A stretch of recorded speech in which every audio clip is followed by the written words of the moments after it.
لسه مخلص فرجة على الحلقة بتاعت زيزو مع إبراهيم فايق.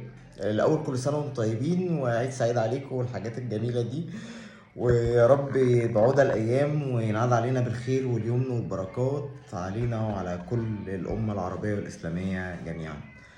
كان في حلقة كنت عاملها كان اسمها أسباب انفجار زيزو مع الأهلي. من وقت ما طلعت الإشاعات إن زيزو مضى مع الأهلي، أنا قايل إن زيزو هيمضي مع الأهلي من شهر 10 اللي فات تقريبا، شهر 11 حاجة كده يعني. بس في حلقة بتاعت أسباب انفجار زيزو مع النادي الأهلي، ادخلوا اسمعوها وشوفوها وهتعرفوا إن كل حرف أنا قلته موجود في الحلقة دي. شوفوا الحلقة وأنا هربطها بالريل ده، يعني انا هربط الحلقه بالريل ده وشوفوا اللي انا قلته، هتلاقي ان هو اللي زيزو قايله النهارده مع ابراهيم فايق.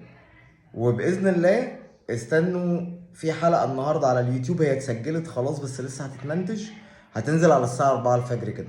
تبقى حلقه قويه جدا جدا جدا على الصفقات بقى وكاس العالم للانديه والاهلي هيعمل ايه في كاس العالم وخير. الف مبروك للنادي الاهلي على صفقه زيزو، وان شاء الله نبارك للنادي الاهلي كمان بعد ماتش باتشوكا وفي كاس العالم للانديه، وان شاء الله نوصل لابعد نقطه ممكنه. كل عيد وانتم طيبين، السلام عليكم.